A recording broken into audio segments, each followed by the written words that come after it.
The following is a presentation of the Black Hollywood Live Network, the first online broadcast network dedicated to African American entertainment. Hollywood Redefined. From Los Angeles, California, presented by Maria Menounos and streaming live thanks to Akamai Technologies, this is Black Hollywood Live, the Black Tea Party, featuring weekly discussions on political news and current affairs. Black Hollywood Live, Hollywood Redefined. You're listening to Black Hollywood Live. And now, the host of Black Hollywood Live, the Black Tea Party. Yes, my name is Ron Moore, and this is the Black Tea Party on Black Hollywood Live Network. There we go. There's my music. Waiting on that. Oh, man, it's been a big week. We got a lot to talk about, but before we get into that, sitting across from me, it's Miss Stacy Ike and Mr. Mihkel Teemant. How are you guys doing? What's up? I'm doing pretty good. I'm good. Good. Rushing over here. Trying to make sure everything's flowing right. So let's go ahead and get into this Islamic terrorism group in Nigeria, Boko Harem, however you want to pronounce it. Yeah. Haram is how I've heard it. It's how I've heard it most of the day. It's not a secret anymore. They literally attacked. Not only have they attacked a village, but they attacked a school. Most recently at night, kidnapped 276 girls, took them all. Only a few escaped. And as of 2 days ago, they attacked another village in Gambora Ngala. They just attacked that neighborhood, pretty much that village where pretty much the Nigerian army was preparing to go in and fight them. And so they took the upper hand and attacked them first. Another 150 people dead there. And 29 in February. 29 boys. When 29 boys were burned in a school. Right. Yeah, we actually have a picture of one of the boys that was burned in the school. These are just random pictures. There we go. That's the picture of one of the kids who was actually harmed by this group. A lot of people have had a lot to say. What say you guys?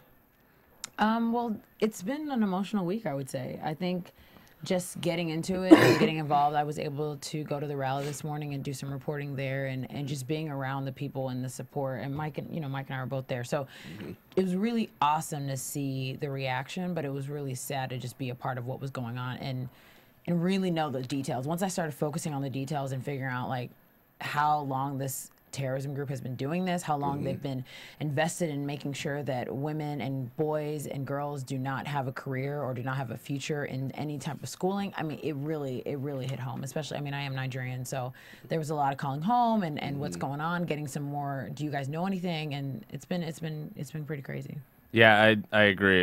It's nuts. But the crazy thing is we haven't heard about this before. Yeah. Like that's the weird thing about America in general. We're so isolated that we don't hear the world news at all.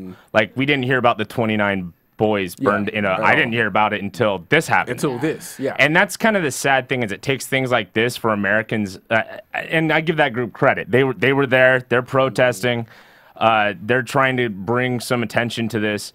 But at the same time, it takes things like this it took 300 girls. They've been doing this for years. Yeah. This isn't a new thing. Yeah, this is like, but this time we're just going to go for it. And then finally it hit a number where Americans went, oh, this is a travesty. How could we let this happen? Yeah. And so it's kind of disappointing in a way that's how this happened. Yeah.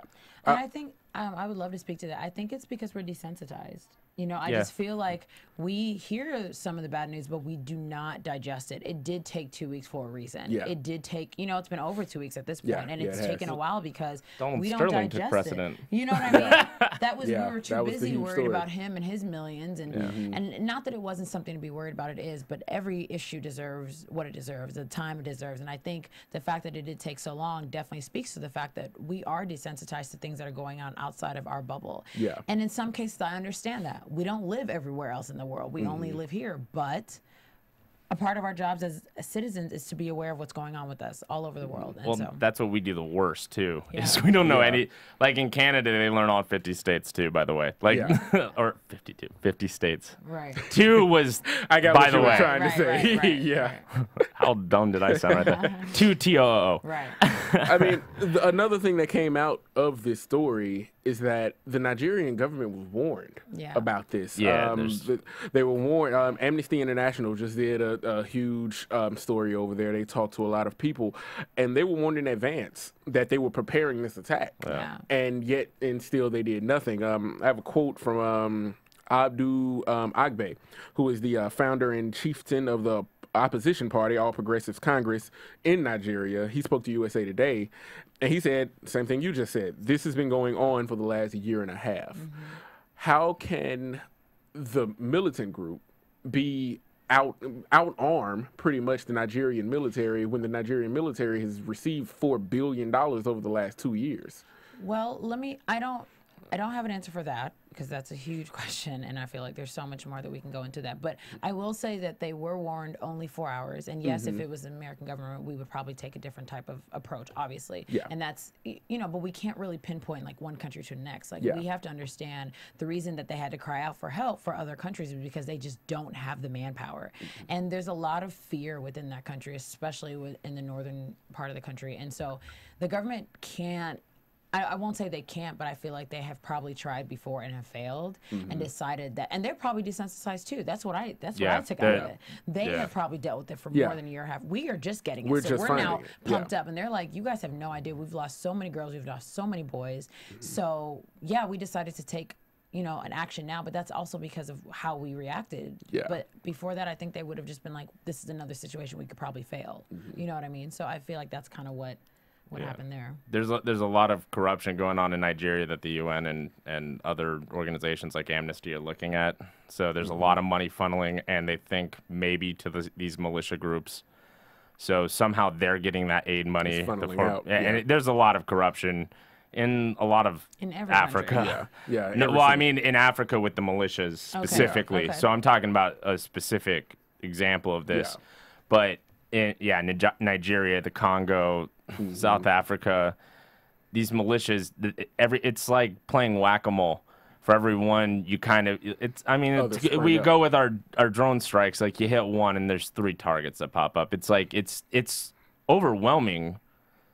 Think of this. The U.S. military has been trying to deal with this kind of situation since 9/11. Yeah. And we haven't been able to do anything in Afghanistan or Iraq on that point. Yeah, on that point, because you're what the United States government initially tried to do was impossible. They were trying to fight an idea. They were trying to fight that just not Islamic. They were fighting that militant Islamic fundament. I can't even say it right now. Yeah. But you guys know what I'm talking about. They were going after the hardcore fundamentalists that preach terrorism in Islam. Right. Yeah. Now, granted, we know there are billions of Muslims across the world, and the majority of them aren't even a part of this. They definitely shun this, but that message, it catches on in certain areas. Does it catch on because of poverty and education? Yeah. The first thing these militant groups generally do, and I'm speaking from Afghanistan, Syria, and some other places, is they try and neutralize an area, and then they try and just destabilize the schools, destabilize the government so that they're in control. It's mafia tactics, basically. Exactly.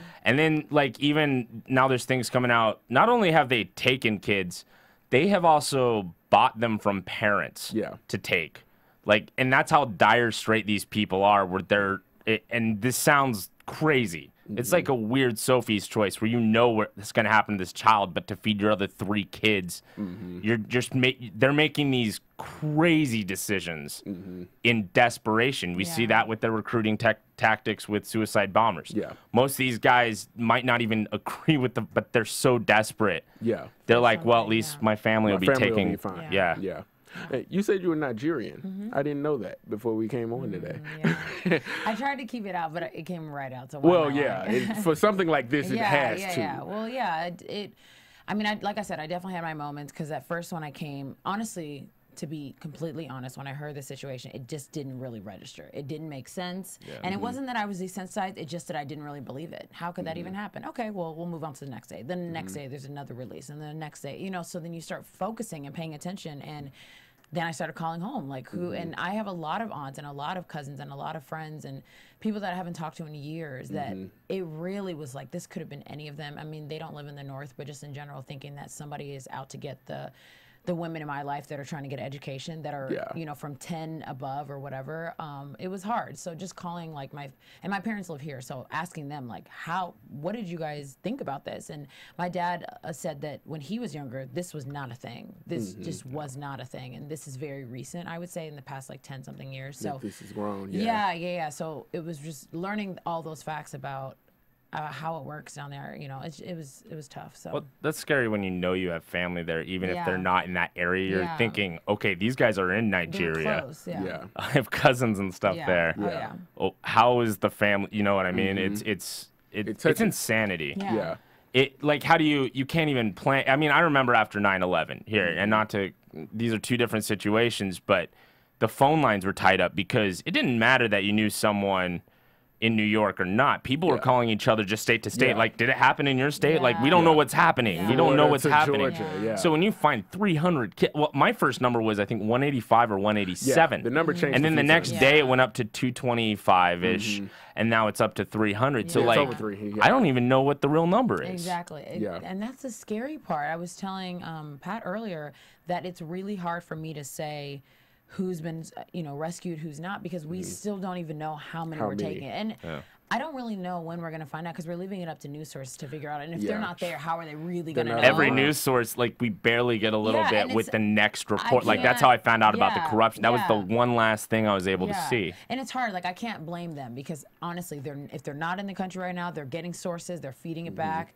They don't know. And because the girls are gone, they're already with Boko Haram, then how are we really going to know? So it's just been hard to digest all of the different facts, trying to figure out what's true, what's not. And one thing we do know is basically what these men are trying to accomplish, what they stand for. And they are against all versions of Western education for anyone. That is what, not outside of the kidnapping, which is bad enough. That is the more telling thing to me. Because if you take 300 schoolgirls, it's a horrible act, horrible act. But to turn around and to try to stand against education for women, it's bullying. They're trying to say if you send your girl to school, we might be out there getting her. That's exactly what they're doing. But I really quickly, I'm an atheist, and I don't make any qualms about it. I don't care what people believe. If it makes your day better. The way, and I was surprised Fox News didn't go off on the Islamophobia, but the way some of it's getting covered kind of bothers me because we're attaching Islam so much to these kind of guys who take something. I mean, I know most Christians wouldn't want to be associated with Fred Phelps. You know, they don't. They're like, hey, it's fringe. It's very fringe, and I don't like the way they're reporting on it. They just casually say Islamic terrorist group or whatever, but they're always attaching the Islam thing, and I'm wondering if that's a part of it. It's fueling stuff. Like that's one of the things I saw that we here in the States, like we have the good bring our girls home post, and then on the second time. We also have the rampant Islamophobia all over the internet. These Muslims in there, and it's just not fair. The thing is, this is so not the type of situation that you can say, like, these people are everybody else. This just is not that kind of situation, and it's really frustrating when we take something that, at the end of the day, this is supposed to focus on the women, the girls that have been taken. That is the bottom line. And when we do the whole, this represents your country and your people, and this is how you guys act, that has nothing to do with it. And I think that's really frustrating, and it's very telling of just people in general. It doesn't matter where you live or who you are. That's how people react. They don't know. They have to blame it on people. They have to pinpoint it to something. They have to define something. And that's not what the situation's about. So I think that's really frustrating and totally not the point. And I think it's just obnoxious every time a story like this pops. how we focus on that, and it's just been driving me insane reading comments on this story. And I'm just bringing that up because we focus so much on the wrong things. Yeah. Like we were at the rally for that's what I was about to for say. Donald Sterling. Oh yeah, the Donald Sterling rally. And there was a gentleman there we interviewed, and the first thing he said was great. He was like, racism's bad. No, we shouldn't. Well, I mean, he's going off on like we need to get rid of these stereotypes. He's like, and the Jews need to, and I'm like, oh my God, really, man? Yeah, really? Go into that. Like the first thing. The first thing, and that's the point. These girls are gone. They're gone from their families, and no one knows if we're going to be able to get them back. I mean, obviously, it's going to take some kind of military intervention, and if that happens, there is no telling. And I'm hearing word on the ground in Nigeria. Some people are saying the jungle that they are in is so remote, and they don't grow food there, that you're literally going to have to wait on them to come out, and then that's when you can start attacking them. And that, to be a mother hearing that, I think would be so that's completely just asinine. And you're just waiting. Your child, you're just waiting to see if ever she shows up. Know. You never ever know. And there's been a lot of rallies around the nation. I want to talk about Rama Mosley, who has done a lot of work to get the hashtag Bring Back Our Girls campaign off the ground, to get a lot of eyes on it. Ironically, this is a tweet from Chris Brown. A lot of people said it's ironic, but I think, like, he's allowed to have an opinion about he's it. And I allowed- think the fact that it's a positive one, let's do it and move on.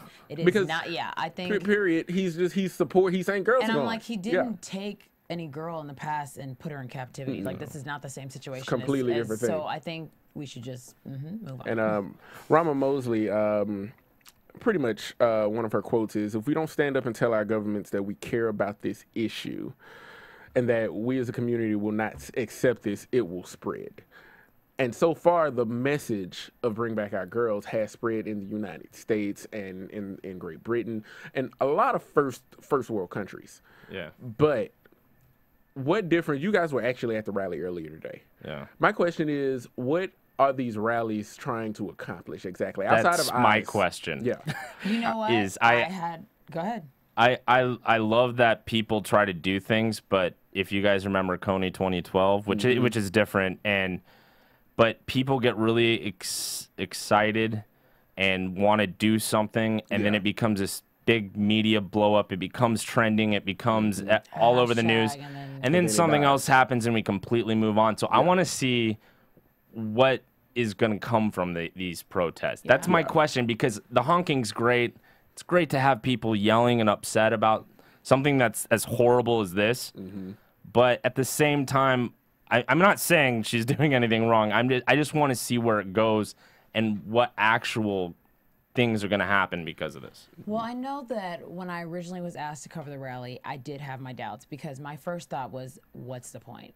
I love a rally. I love a cheer, rah, rah, especially with something like this. But exactly what I was thinking was, what is the point? So I called my parents. What do you guys think I'm going to be doing there? What are you hoping to see? And I think what was interesting that my mom said was that it's bottom line bringing awareness. And that's like the first step, because if I realized how many of my friends or just people in my life didn't actually know what was going on, you would have never guessed how many people were just retweeting me just to retweet. Just for that. Just to make it look cool. They had no idea what was actually going on. And I think that's what happened with Coney too. You know what I'm saying? And it's so important for people to actually understand why they're honking. And all the flyers that were passed out today and all the things that people said, that brought awareness to every single person that drove down Wilshire today. And I think that's one of the first goals. And I think it's also a pillar of hope. If a woman in Nigeria, if I can call an aunt and I say, hey, tune into this show online and check out the rallies that were happening in Los Angeles,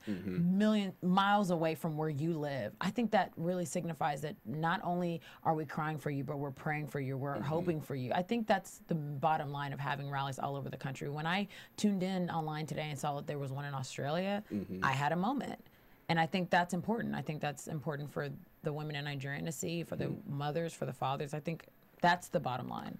No, I'm happy for that, and I think that's good. But especially people in first world countries like to Right. have a cause Right. and then not follow up on the cause. And I just want to know what people are doing to prepare to move something forward. Like Yeah. this is the problem. We always have a big thing that upsets us and we do nothing. Newtown, Yeah. right? Yeah. Newtown, Connecticut. I was just about to bring that up. Newtown was the first big hashtag. I have an article right here. You know how many people from a year from Newtown died from gun deaths? Well, just that weekend, we had a bunch Yeah. that we lost in Chicago. Well, that year we had 11,400 and but the first 3 weeks it was Newtown this and Newtown that and Obama's going to pass this gun legislation and then just slowly no one cared. And yeah, every day there's a kid who dies in Chicago practically. Every day. Shoot, on the weekends, there's about 40 of them. This is the Nigerian president, Goodluck Johnson. A lot has been said What of a his. He's got a great name, Goodluck Johnson.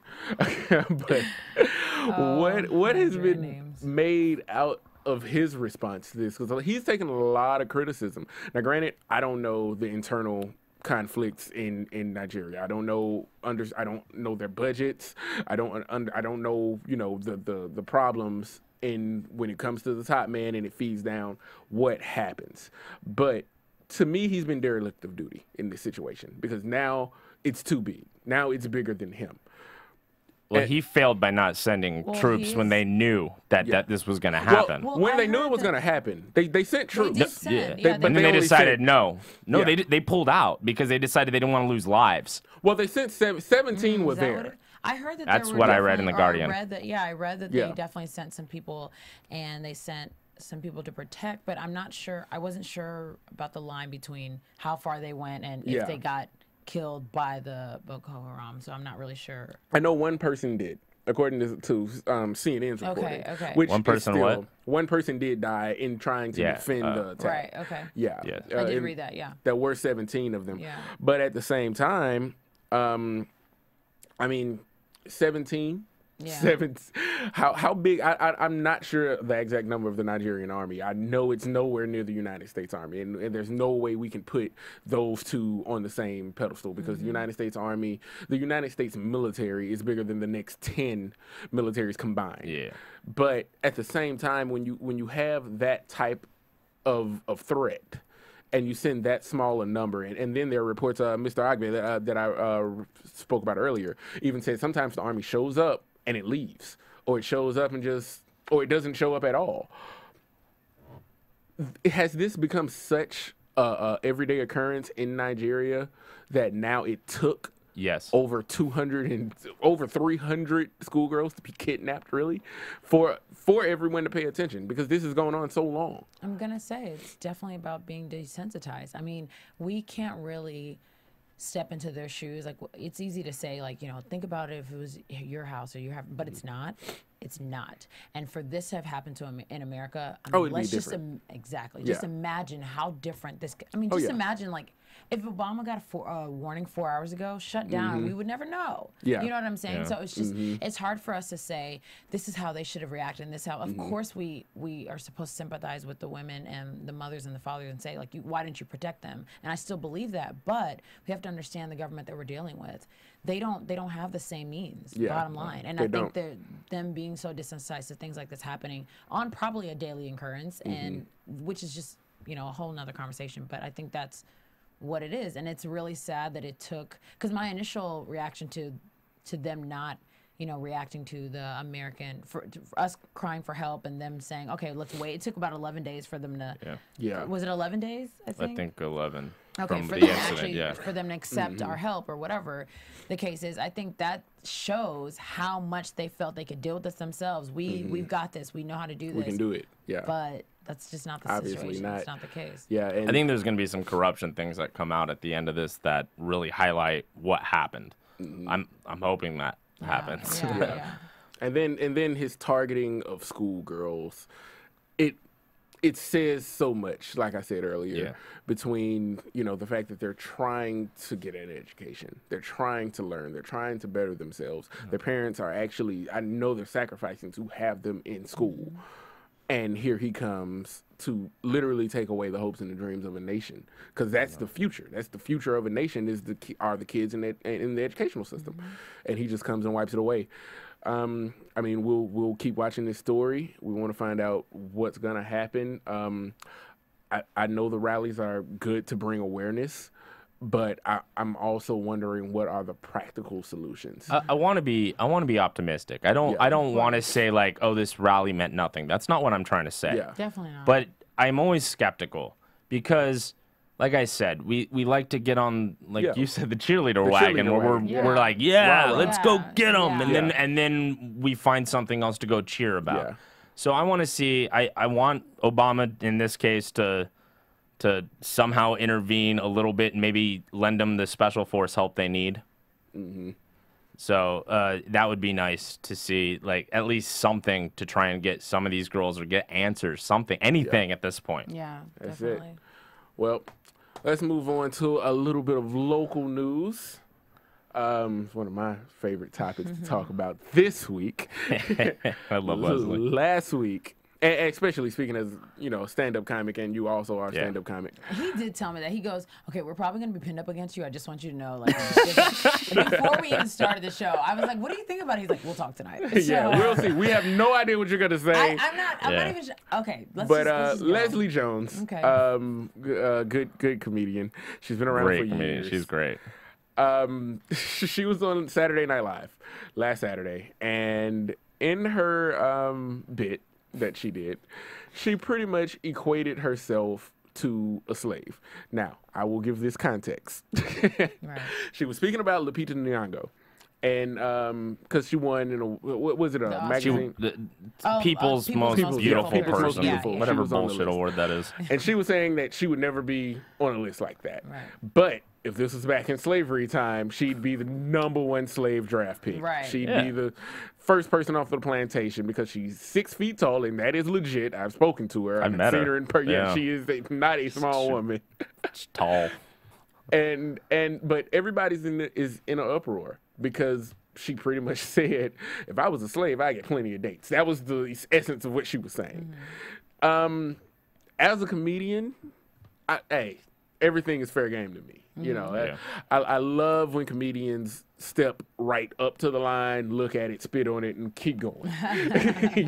Because it's a great way to describe it's that. the best. Yeah. There's nothing better. There is nothing better as a comic than to watch someone attack a bit, and you're like, you can't do that bit, and they go, well, I just fucking did, and it rocked, and you're like, that was great. And she did that, I thought. Yeah. That's my opinion, though. Okay.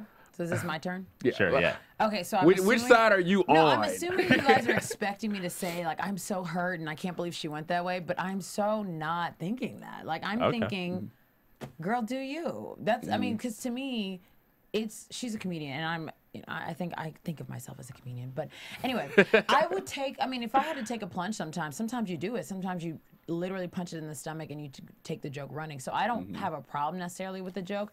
My issue was her response to the criticism. That was where I had a problem because one of the editors from Ebony, I think. I was about to get her name. So she, I think it was Jamil, she responded and said that she was really sickened by her joke. And Leslie said, who should be sickened is the white people for doing this. And I was like, what? Like, to me, that was kind of like, girl, whatever. Like that, I didn't really. Yeah, that's been another thing. Like, that response was kind of weak to me. The quote is, back in the slave days, my love life would have been better. Master would have hooked me up with the best brother on the plantation. Yeah. And a lot of, like, I wonder if there had been an all-black audience, would there be the same outrage? Well, it killed in the studio. If you watch the clip, you got to laugh. You could download stuff for NBC. We'd have it for you. But that's the thing. But like, let's look at the bit. Like, everyone wants to get offended at everything everyone says out of context. First of all, she said, "I don't want to go back to the slave days, but this would be a positive." That's basically what she was saying. Yeah. Second, it's self-deprecating humor. She's putting it in a context saying, well, I'm not the prettiest right here in this context, but let's put me in that's the comedy. Yeah. And everyone wants to be outraged without hearing any context whatsoever. It drives me insane. Because everything seems to be, oh, he said rape. what does that mean? Like, you can't just say he said a word. There's words I won't say on camera that I'll say in context. Yeah. But the problem is we've come around to this thing where we go, if you say this word, you're a racist. Or if you say this phrase, you're a bigot. Instead of seeing what the context is. And when you walk into a comedy club, or SNL for 39 years has been doing this, what you're looking at is okay, I'm going to give up some reality, and you're going to make me try and laugh. Comedy's supposed to make you laugh at the things you don't want to laugh at. It's supposed to bring relief. And I think what's interesting is that, Leslie's one of the newest hires as a black woman. As a black woman. And I think it's really interesting that she just gets this new position. She goes the black joke route, and everyone loses it. Everyone's like, you're supposed to come there and make us look or whatever. I just feel like that's what the reaction was, because I'm like, why? I didn't understand why people were so upset. I got it, the joke was whatever it was, and I had a laugh, whatever. It's not my type of humor, because I just don't really, that's just not me. But I don't mind for her to go that route and not to think that, oh my gosh, she doesn't appreciate those days. What? I don't think it needs to be. And another thing about that, just jumping off of it, the brilliance of the actual joke, regardless of whether you thought it was good or not, she's talking about Lupita Nyong'o, who just won an Academy Award for 12 Years a Slave. Right. And she throws humor into it, and she brings herself into it. It was a self-deprecating, actual relevant joke to her topic. And people lost it. Has America just become this land of I need to be outraged about something? we do. It's very possible. And you put it in context, 12 Years a Slave.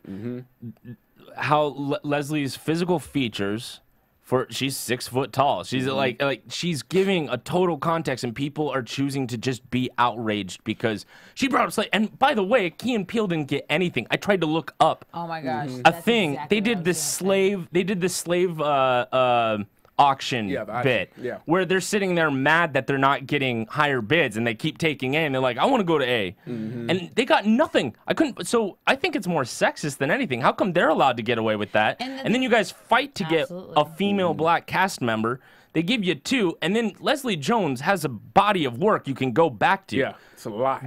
Anybody outraged, I'm like, have you not seen her stand up? She's been at this for over a decade. I think the interesting part was, and one response that I did really respect is she said, if this was Dave Chappelle, if this was Kevin Hart, if this was Chris Rock, you guys would not care. And that I can absolutely agree with, because I have seen some of their stand-ups, and it's also not my thing, but I know that the reaction from a guy, a girl, whatever, would be totally different. Everyone would completely internalize it, laugh at it, think it's a joke, and move on. And that's pretty unfair. I would say that part definitely is the problem. Yeah. So, out of curiosity, what is your thing?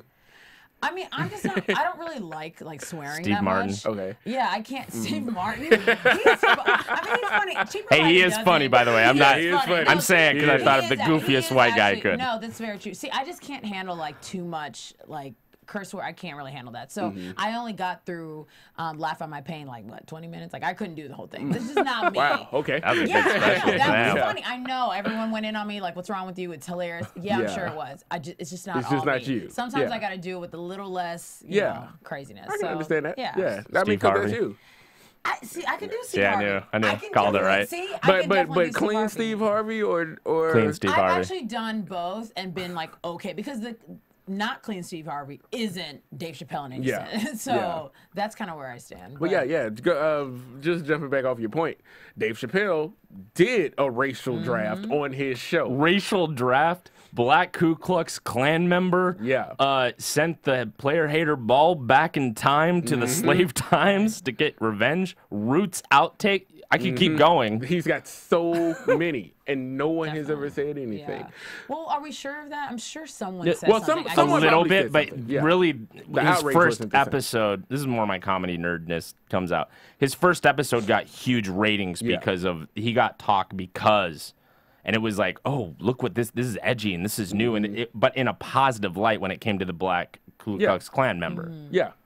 And I also think it's because of how social media plays a field in everything we do now. So I think it's easy to be like, we don't like this on Twitter. No one, if you walked up to Leslie, you think you'd be like, hey, 6 foot, girl, I'm going to tell you right now, I hated your, I don't think. Yeah, no, you're not going to do that. And I feel like Dave Chappelle, I'm not sure when he did all these different bits, but social media wasn't the way it was at that time. I could definitely. That's what I was about to say. So Twitter.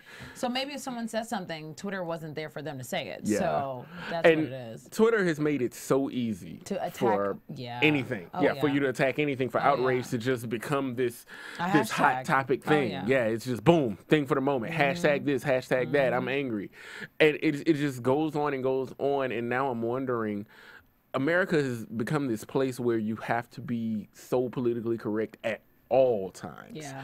Not even when a comedy club isn't safe, when you paid money to go watch a comedian say the stuff that you can't say, and you can laugh at it. You know, you can be angry at it, you can laugh at it, whatever, but just know this is what you signed. This is comedy. This is what it is. This is what we do. Comedy is designed to free you.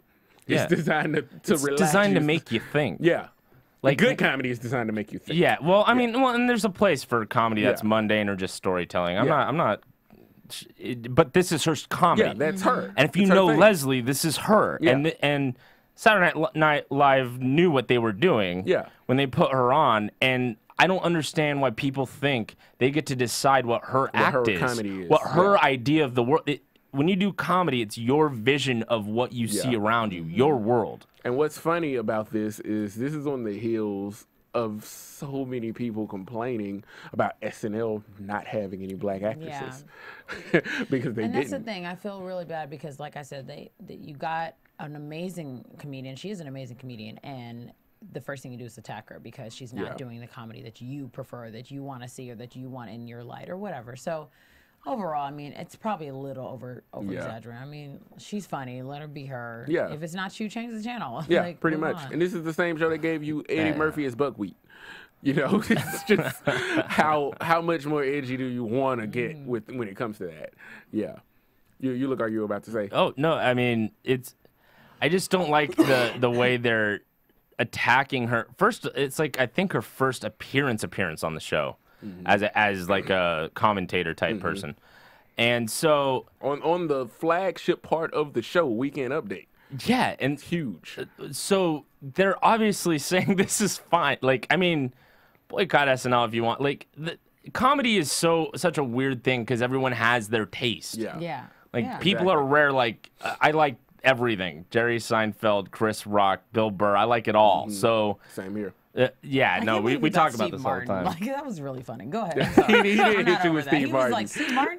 Yeah. Like, and you were like, actually. I wanted to say Lenny Bruce, but I don't think she would have got it. She would that's nobody. Too far. That's comics only know him oh now. My God, I can't deal with y'all. Okay.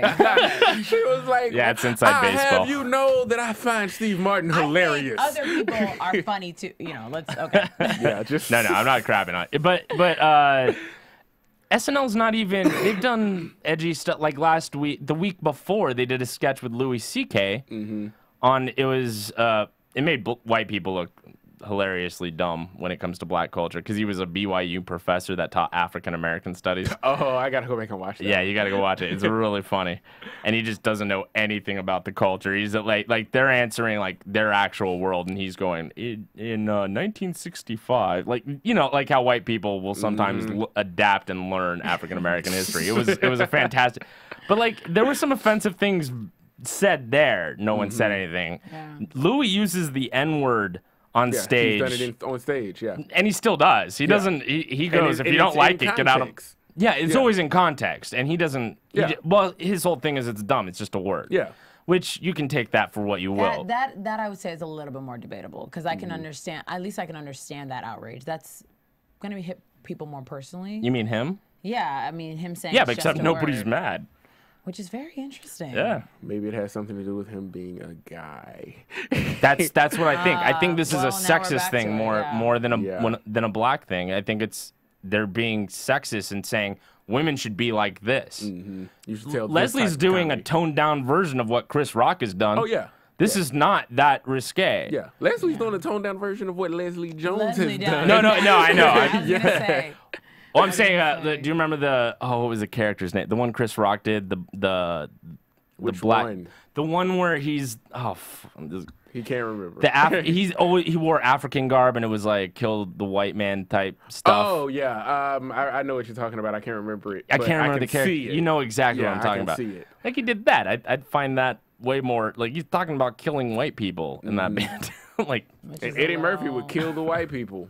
Another classic SNL bit. Yeah. Wow. But nobody. Yeah, she's like you guys are Okay, going. so I man. really gotta like go back in time and. Hulu Plus is you got Yeah. all the Saturday Night Live. You can look at every offensive thing they've ever Yeah. done. I probably won't though. Let's be real. I'm like I probably Give won't. me some more Steve Martin. Is Steve Martin in it? He was on Steve SNL a Harvey. few He times. was, He's he hosted was. more times. Awesome. Well. Well, it's been a fun debate. Well, not so much debate on the last topic, but yeah, I mean, comedy's comedy. Yeah. Just gotta let people be. Right. People need to stop trying to pretend to be comedy. I will never There's no such defend thing a as bad comedy. joke. Yeah. I will never defend bad comedy. But unfortunately, it's one of those mediums where we have to. The only way you can practice comedy is getting up and doing comedy. And sometimes, and when someone's getting up and doing that, they're telling you, "This is what I find funny." Yeah. And you can find it not funny, but 99.9% of the time, every comic I've ever met, and I see them at clubs all the time, even when they do something and they step out of bounds, and everyone lets them know it, they know that. Yeah. They don't ever, and they never intend it in a mean-spirited way. They were like, oh, this is a good idea. I've had those ideas, and I was like, that didn't work. Yeah. Thank God that's now not I on know tape. and move on. Yeah. Yeah. You gotta try it. You gotta try it. You gotta break some eggs. Yeah. So it's been another episode of Black Tea Party, albeit a little bit shorter one. We were missing Don Nash this week because he was stuck in Phoenix on a connecting flight trying to get here. So for Miss Ike, where can the people find you on Twitter? You can find me on Twitter and Instagram at OneTakeStace and at LiveNaomi.com. There you go. And Mike, where can they find you? MichaelTeemant.com, Michael Teemant at Twitter. You look at the spelling to get it right. And then it's never going to get right. And then May 18th, I'll be at Flappers Comedy Club Yoo-Hoo Room at 7 o'clock. Cool. Nice. And you can always find me on Twitter at Rome the Ruler, or you can find me on IG, which is Instagram for all the people that's not in the know. That's what IG means? Yeah, I just know, You literally. just found that Yeah. out. And I'm glad I didn't say for the lame people. That better be comedy. Yeah, because we were so No, I'm not kidding. I really just learned what IG is. You can find me on IG at Empire of Rome with underscores between the words. You really didn't know what I... Okay, No, I didn't. Let's never do mind. No. Well, We'll sorry. see that. Anyway.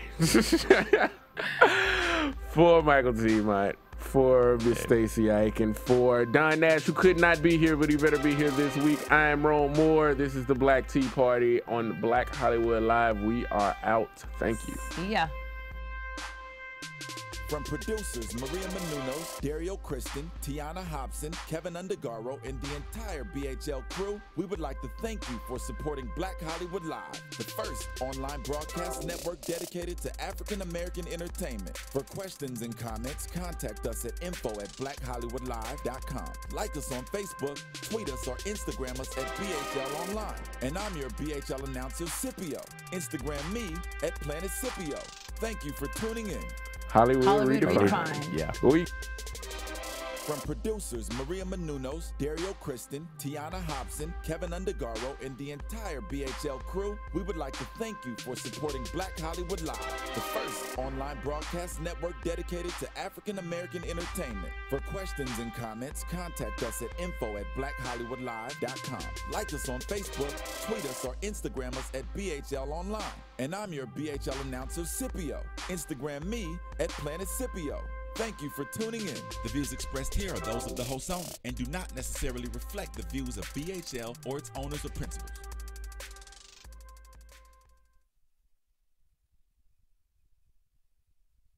Thanks for watching Black Hollywood Live on YouTube. For more in-depth interviews and news, subscribe to our channel here, and be sure to share your opinion in the comment section below here.